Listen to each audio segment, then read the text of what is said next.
ఆరాధనకై మనం చేరి వచ్చి ఉండగా ఆరాధనకు సహాయకరంగా దేవుని గ్రంథంలో నుంచి కొన్ని సంగతులు ధ్యానం చేసుకున్నాం.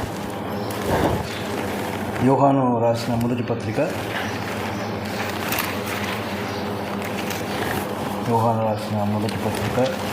4వ అధ్యాయం 19వ వచనాన్ని చదువుకున్నాం. యోహాను రాసిన మొదటి పత్రిక 4వ అధ్యాయం 19వ వచనం. ఆయనే మొదట మనల్ని ప్రేమించెను కనుక మనము ప్రేమించుచున్నాము.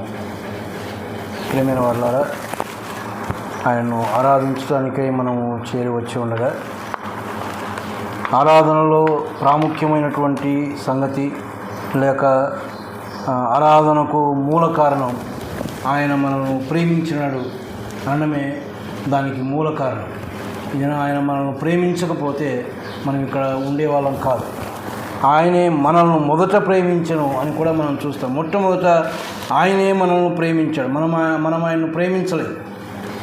మరి ఆయన ప్రేమలో అనేక విషయములు దాగి ఉన్నాయి.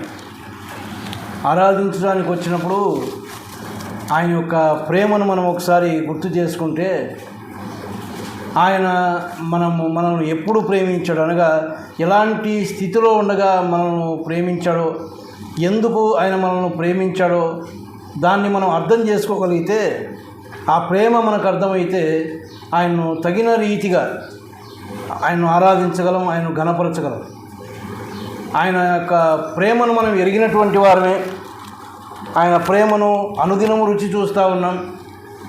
కానీ ఆరాధనకు వచ్చినప్పుడు దాన్ని ఒకసారి మనం మనసులోకి తెచ్చుకోవాలి. ఎటువంటి స్థితిలో దేవుడు నన్ను ప్రేమించాడు, ఆయన ప్రేమించినప్పుడు మన స్థితి ఏంటి, మన అర్హత ఏమిటి అనేది మనం జ్ఞాపకం చేసుకుంటే ఆయన ప్రేమ ఎంత గొప్పదో మనకు అర్థమవుతుంది. తర్వాత ఎందుకు ప్రేమించాడు, ఆయన ప్రేమలో ఉన్నటువంటి కారణం ఏంటి. మనం ఆయన్ను ప్రేమించాలంటే కారణాలు ఉన్నాయి. ఎందుకు అంటే ఆయన మనకు మేలు చేస్తాడని. ఎన్నో మన యొక్క ఆలోచనలు వేరే. మన యొక్క ప్రేమ మరి అంత శ్రేష్టమైనది కాదు. కానీ దేవుడు మనల్ని ప్రేమించాడు. ఆయన ప్రేమలో ఉన్నటువంటి కారణాలు ఏమిటో మనం ఆలోచన చేస్తే ఖచ్చితంగా దేవుణ్ణి మనం తగినటువంటి రీతిలో మనం ఆరాధించగలం. ఆయన మనల్ని ఎప్పుడు ప్రేమించాడు, ఎలాంటి స్థితిలో మనల్ని ప్రేమించాడు అంటే చూడండి, మనం ఎరిగినటువంటి ఒక మాట రోమీయులకు రాసిన పత్రిక 5వ అధ్యాయం 8వ వచనం. అయితే దేవుడు మన ఎడల తన ప్రేమను వెల్లడిపరచుచున్నాడు. ఎట్లనగా మనం ఇంకనూ పాపులమై ఉండగానే క్రీస్తు మన కొరకు చనిపోయెను. ఆయన యొక్క ప్రేమను మన పట్ల ఆయన బయలుపరుస్తూ ఉన్నాడు. ఆయన ప్రేమ ఎలాంటిదో దాన్ని వెల్లడిపరుస్తూ ఉన్నాడు, బయలుపరుస్తూ ఉన్నాడు. ఎటువంటి ప్రేమ అయింది అంటే మనం ఇంకా పాపులమై ఉండగానే ఆయన మన కొరకు చనిపోయాడు అని. మనము నీతిమంతులమై ఉండగా, మనం మంచివారమై ఉండగా ఆయన మనల్ని ప్రేమించలేదు. మనకున్నటువంటి అర్హత ఏంటంటే మనం పాపులం. ఆ యొక్క స్థితిలో మనం ఉన్నప్పుడు దేవుడు మనల్ని ప్రేమించాడు అంటే అది ఎంత ప్రేమనో మనం ఆలోచించాలి. పాపాత్ములను ఎవరు ప్రేమించరు, దుర్మార్గులను ఎవరు ప్రేమించరు. మంచివారినే ప్రేమిస్తారు, లేదా వారి నుంచి ఏదైనా మేలు ఉందంటే ప్రేమిస్తారు. మన నుంచి ఆయనకి ఏమీ దొరికేది లేదు, మన నుంచి ఏం మేలు ఆయన పొందుకోలేడు. సరికదా, ఆయన పరిశుద్ధుడు. ఆయన పరిశుద్ధతలో నివసించేటటువంటి వాడు. పాపము అంటే ఎంత మాత్రము ఆయనకు సరిపోదు. పాపానికి దూరంగా ఉండేవాడు. పాపం అంటేనే అసహ్యమైనకు. మరి అటువంటిది ఒక పాపి లేక పాపులమైనటువంటి మనల్ని ఆయన ప్రేమించాడు. అది ఆయనలో ఉన్నటువంటి గొప్ప ప్రేమ. ప్రియమైన వాళ్ళారా, దేవుని యొక్క ప్రేమను మనం జ్ఞాపకం చేసుకున్నప్పుడు ఎలాంటి స్థితిలో ఆయన మనల్ని ప్రేమించాడు అంటే మనం ఇంకా పాపులమై ఉండగానే మనల్ని ప్రేమించాడు. మరి ఒక సంగతి మనం ఆలోచన చేస్తే యోహాను సువార్త 14వ అధ్యాయంలో, యోహాను సువార్త 14వ అధ్యాయము 21వ వచనం. నా ఆజ్ఞలను అంగీకరించి వాటిని గైకొనువాడే నన్ను ప్రేమించువాడు, నన్ను ప్రేమించువాడు నా తండ్రి వలన ప్రేమింపబడును అన్నాడు. ఆయనను ప్రేమించేవారు తండ్రి వలన ప్రేమించబడతారు. ఆయనను ప్రేమించేవాడు ఏం చేస్తాడు, ఆయన ఆజ్ఞలను అంగీకరించి వాటిని గైకొంటాడు. కానీ మన అర్హత మనకుందా అంటే మనం ఆయన ఆజ్ఞలను అంగీకరించలేదు, ఆయన ఆజ్ఞలను మనం గైకొనలేదు, వాటి ప్రకారం మనం నడుచుకోలేదు. ఆయన మాటను మనం ఎంత మాత్రము లెక్కపెట్టిన వారం కాదు. ఆయన ఒక విధి విధానాన్ని, ఒక క్రమమైన పద్ధతిని ఏర్పరిచినప్పుడు ఆ క్రమంలో వెళ్ళడానికి మనం ఇష్టపడిన వారం కాదు కదా. మన ఇష్టాన్ని మనం కోరుకొని మన ఇష్టానుసారంగా మనం జీవించినటువంటి వారం. అటువంటి స్థితిలో ఉండగా దేవుడు మనల్ని ప్రేమించాడు.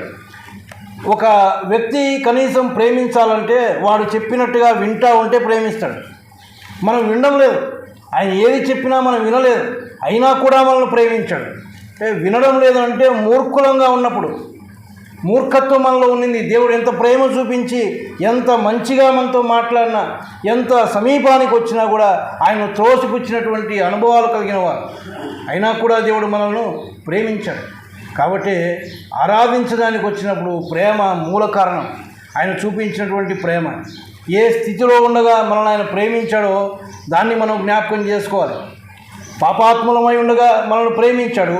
అంతేకాదు ఆయన ఆజ్ఞలను మనం వినకపోతూ ఉండగా వాటి ప్రకారం నడుచుకొనక ఉన్నప్పుడు కూడా ఆయన మనల్ని ప్రేమించాడు. ఇంకా చెప్పాలంటే మనకు బాగా తెలిసిన మరొక మాట, ఎఫెసీయులకు రాసిన పత్రిక 2వ అధ్యాయం 1వ వచనంలో, మీరు మీ అపరాధముల చేతను పాపముల చేతను చచ్చిన వారై ఉండగా అని అక్కడ చదువుతాం. కిందికి వస్తే చూడండి, అదే 2వ అధ్యాయం 4-5 వచనాలు కలిసి ఉన్నాయి. అయినను దేవుడు కరుణాసంపన్నుడై ఉండి మనము మన అపరాధముల చేత చచ్చిన వారమై ఉండినప్పుడు సైతము మన ఎడల చూపిన తన మహా ప్రేమ చేత మనల్ని క్రీస్తుతో కూడా బ్రతికించను. ఎప్పుడు ప్రేమించాడు మనల్ని ఆయన? మనము మన యొక్క అపరాధముల చేత చచ్చిన వారమై ఉండినప్పుడు సైతం. చచ్చిన వారి దగ్గరికి వెళ్ళేవారు చాలా అరుదు. చచ్చిన వాడిని ఎవడు ప్రేమించడు, చచ్చిన వాడి దగ్గర ఓడిపోడు. ఎందుకు? వాని వల్ల ఇంకేం ప్రయోజనం లేదు, వాడు చచ్చాడు అంతే, జీవం లేదు వానిలో, వాని వల్ల ఏ ప్రయోజనం లేదు. కానీ అపరాధముల చేత పాపముల చేత చచ్చిన స్థితిలో ఉండగా, ఒక దుర్వాసనతో కూడినటువంటి స్థితిలో మనం ఉండగా ఆయన ప్రేమ చేత మనల్ని బ్రతికించాడు. ఇంకా చనిపోయాం, జీవం లేదు మనలో, కానీ జీవాన్ని ఇచ్చి దేవుడు బ్రతికించాడు. ఎలాంటి జీవం ఇచ్చాడు అంటే నిత్య జీవం, ఎల్లప్పుడూ జీవించేవారినిగా మనం చేశాడు ఆయన. ప్రియమైన వాళ్ళారా, అది దేవుడు మన పట్ల చూపినటువంటి ప్రేమగా మనం చూస్తా ఉన్నాం. ఎలాంటి స్థితిలో ఉండగా దేవుడు మనల్ని ప్రేమించాడో మనం అర్థం చేసుకోగలిగితే, మనకున్న అర్హతలు అవే, మనకున్న క్వాలిఫికేషన్స్, అర్హతలు ఏంటి అంటే పాపులం, చచ్చిన వారం, ఆయన మాటలను వినని వారం, మూర్ఖత్వం కలిగినటువంటి వారం, దుర్మార్గులం, ఇంకా ఎన్ని చేర్చుకోవచ్చో అలాంటి భయంకరమైన పరిస్థితి మనది. మనకున్న అర్హతలవి. అలాంటి అర్హతలు కలిగి ఉన్న మనల్ని దేవుడు ప్రేమించాడు. ఎప్పుడు ప్రేమించాడు? ఆయనే మనల్ని మొదట ప్రేమించాడు, ముందే ప్రేమించాడు, మొట్టమొదట ఆయనే ప్రేమించాడు. మనం ఆయన ప్రేమించలేదు, మనం ఆయన ద్వేషించినటువంటి వారం. ఆయన ప్రేమ చేత మన దగ్గరికి వచ్చినా, ప్రేమ చేత మనం చేయి చాపి మనల్ని పిలిచినా, ఎన్నిసార్లు నిర్లక్ష్య పెట్టామో. మన యొక్క మునుపటి జీవితాన్ని మనం రక్షణ పొందకపోవడం మనం ఆలోచన చేస్తే ఎన్నిసార్లు సువార్త వినిపించాడు, ఎన్నిసార్లు దేవుని యొక్క వాక్యాన్ని మన దగ్గరికి తీసుకొని వచ్చాడు, ఎంత ప్రేమగా మనతో మాట్లాడినాడు. ఎంత మాట్లాడినా కూడా ఆయన త్రోసిపుచ్చినటువంటి అనుభవాలు మనం కలిగి ఉన్నాం. అయినా కూడా వదిలిపెట్టలేదు కదా. ఆయన వదిలిపెట్టుంటే ఈరోజు ఇక్కడ ఉండేవాళ్ళం కాదు. ఆయన వదిలిపెట్టలేదు, మన వెంటపడ్డాడు ఆయన. మన జీవితాలు కంపు కొడుతున్నా మనల్ని వదిలిపెట్టలేదు. మన వెంటబడి తన యొక్క మాటలు మనకు అందించి ప్రేమ చేత మనను ఆయన రక్షించుకున్నాడు. కాబట్టి ఆయన మనం స్తుతించబద్ధులమైన తర్వాత మనల్ని ఎందుకు ఆయన ప్రేమించాడు అంటే, యోహాను భక్తుడు రాస్తూ బాగా మనం ఎరిగినటువంటి వాక్యం 3వ అధ్యాయం 16వ వచనంలో, దేవుడు లోకమును ఎంతో ప్రేమించెను, కాగా ఆయన తన అద్వితీయ కుమారునిగా పుట్టిన వాని యందు విశ్వాసముంచు ప్రతివాడు నశింపక నిత్య జీవం పొందునట్లు ఆయనను అనుగ్రహించెను. ఎందుకు ప్రేమించాడు ఆయన? ఆయన ప్రేమించడానికి గల కారణం ఏంటి అంటే, మనం నశించిపోకూడదు. ఆయన ప్రేమించకపోతే మనం నశించిపోయే వాళ్ళం. మనం నశించకుండా ఉండడానికి ఆయన మనల్ని ప్రేమించాడు. ఆయనకున్న కారణం అది. మనం నశించిపోతే ఏమి, ఆయనకేంటి? కానీ మానవుని పట్ల ఆయనకున్న ప్రేమ అది. నశించి ఎక్కడికి వెళ్తాడు? నిత్య నరకాగ్నికి వెళ్తాడు. అది భయంకరమైనటువంటి స్థలం. పోనీ అక్కడి నుంచి ఇంకా బయటపడేది ఉందా అంటే లేదు. యుగ యుగాలు అందులో కాలవలసిందే. భయంకరమైన స్థితి అది. అలాంటి స్థితిలో మానవుడు ఉండకూడదు. తాను ప్రేమించిన మానవుడు అక్కడ పడకూడదు, నశించిపోకూడదు అని ఆయన మనల్ని ప్రేమించి ఇగో తన యొక్క అద్వితీయ కుమారుని ఈ లోకానికి పంపించి, ఒక్కగానొక్కడైనటువంటి కుమారుణ్ణి మన కోసం ఈ లోకానికి ఆయన పంపించాడు. అంతేకాదు ఏమన్నా అక్కడ నశించకుండా నశింపగా నిత్య జీవం పొందినట్టు మనకు నిత్య జీవం ఇవ్వడానికి ఆయన కారణం అదే. మనకు నిత్య జీవం, మనం ఎప్పుడూ జీవించే వారంగా ఉండాలి, పరలోక రాజ్యంలో ఆయనతో కూడా ఉండాలి, అదే ఆయన యొక్క ఇష్టం. ఎంత ప్రేమ కలిగిన వాడండి. మనం పాపులమైన దుర్మార్గులమైనా కూడా మనల్ని ప్రేమించి మనల్ని తన దగ్గర కూర్చోబెట్టుకోవాలనుకున్నాడు, తనతో కూడా కూర్చుండబెట్టుకోవాలనుకున్నాడు. మనం నశించి పోకూడదని ఆశించి ఉన్నాడు. అందుకొరకు మనం ఆయనకు స్తోత్రాలు చెల్లించాలి. అదే ఎఫెసీయులకు రాసిన పత్రికలోనే మరొక మాట మనం చదివితే 5వ అధ్యాయం 27వ వచనము, అటువలే క్రీస్తు కూడా సంఘమును ప్రేమించి అది కళంకమైనను ముడత అయినను అట్టిది మరి ఏదైనను లేక పరిశుద్ధమైనదిగాను నిర్దోషమైనదిగాను మహిమగల సంఘముగాను ఆయన తన ఎదుట దానిని నిలబెట్టుకొనవలనని వాక్యముతో ఉదక స్నానము చేత దానిని పవిత్రపరిచి పరిశుద్ధపరచుటకై దాని కొరకు తన్ను తాను అప్పగించుకొనెను. మనల్ని ప్రేమించి ఆయన ఏం చేస్తూ ఉన్నాడు? అది సంఘాన్ని ప్రేమించే కళంకమైన ముడతైన అట్టిది మరి ఏదైనా లేకుండా నిర్దోషమైనదిగా పరిశుద్ధమైనదిగా ఆయన ఎదుట మనం నిలబడాలని తన్ను తాను అప్పగించుకున్నాడు. ఆయన్ని శిలువ మరణానికి అప్పగించుకున్నాడు. ఆ మరణమును అనుభవించడానికి ఇష్టపడ్డాడు ఆయన. ఎందుకు అంటే మనల్ని ప్రేమించాడు ఆయన. మనల్ని పవిత్రులుగా నిర్దోషులుగా చేసి తన ఎదుట నిలబెట్టుకోవాలి. ఆయన ఎదుట మనం నిలబడాలి, ఆయన సన్నిధిలో మనం ఉండాలి అంటే ఇప్పుడున్న ఈ అర్హతలు పనికిరావు. అలాంటి అర్హతలు ఉన్నా ప్రేమించినాడు, వాటన్నిటినీ తీసివేశాడు, పాపముల నుంచి విమోచన ఇచ్చినాడు, చనిపోయిన స్థితి నుంచి లేపినాడు, ఆ దుర్మార్గమైనటువంటి దుర్వాసనతో కూడినటువంటి స్థితి నుంచి మనల్ని తీసివేసి పరిమళ వాసనగా ఆయన చేశాడు. ఇక్కడ ఎందుకోసం అంటే ఆయన ఎదుట మనల్ని నిలబెట్టుకోవడానికి తన్ను తాను అప్పగించుకున్నాడు అని మనం చూస్తూ ఉన్నాం. శిలువ మరణానికి, భయంకరమైనటువంటి మరణానికి ఆయన అప్పగించుకున్నట్టుగా మనం చూస్తూ ఉన్నాం. ప్రియమైన వాళ్ళారా, యెషయా గ్రంథంలో 53వ అధ్యాయంలో ఆయన అంటాడు, అతనిని నలుగొట్టుటకు యెహోవాకు ఇష్టమైన.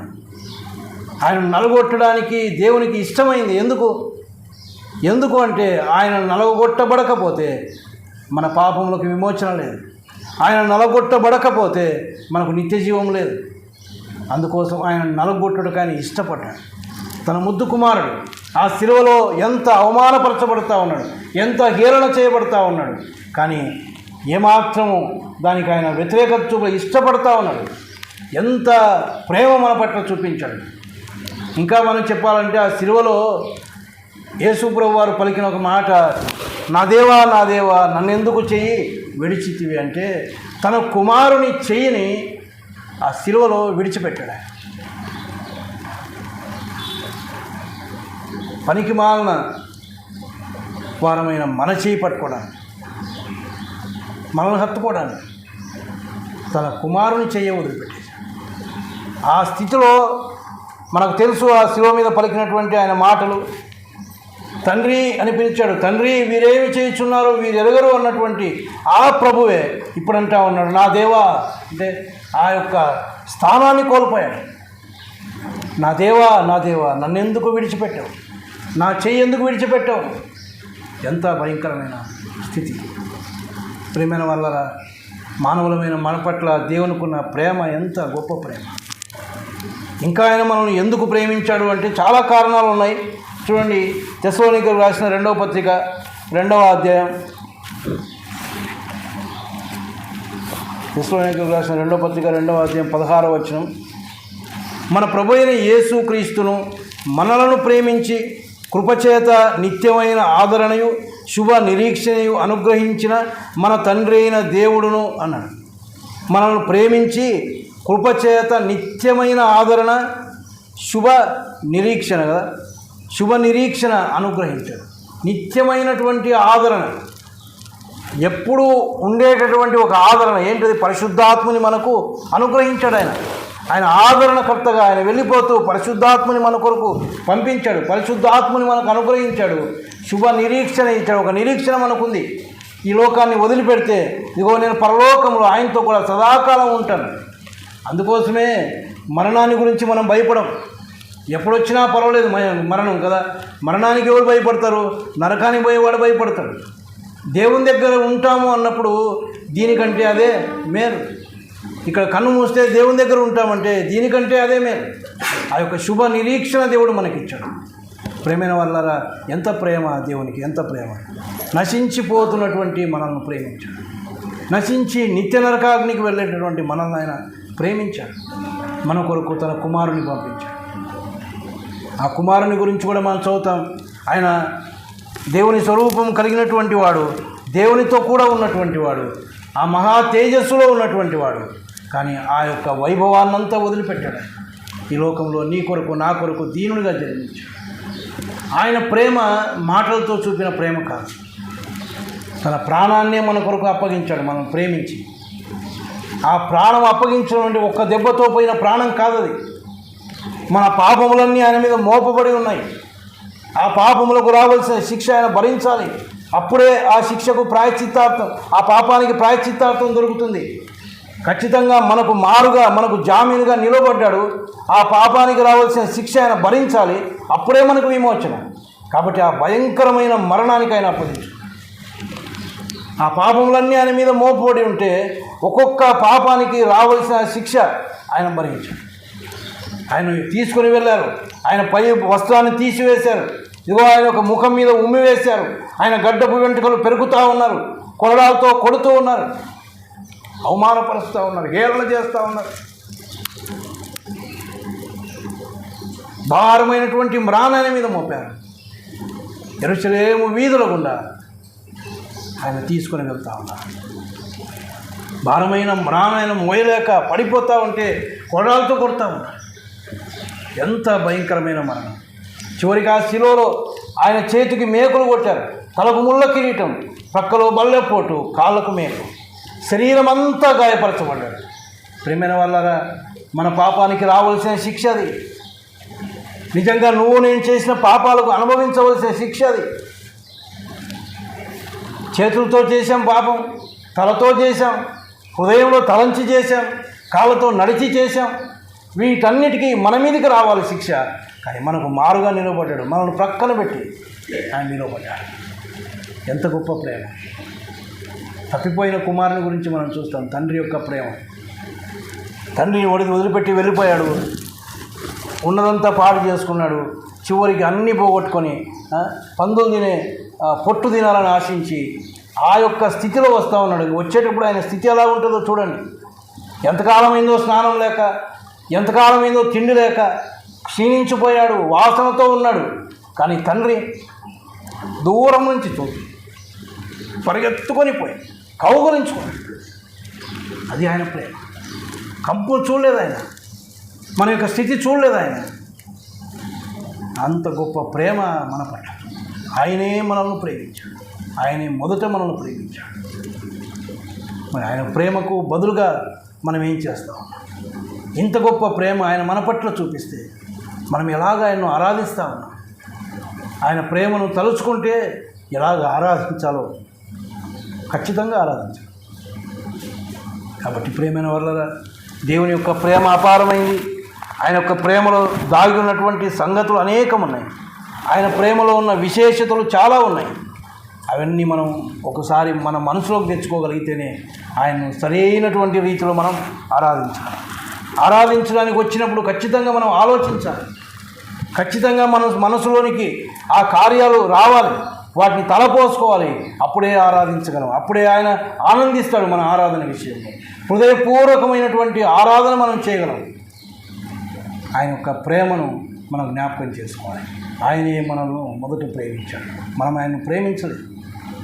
అట్టి ప్రేమ చూపించిన ఆ దేవుని హృదయపూర్వకంగా ఆయన కోరిన విధంగా ఆయన ఆరాధిస్తూ ఆయన ఘనపరచడానికి దేవుడు తన కృపను గ్రహించుకుంటాడు.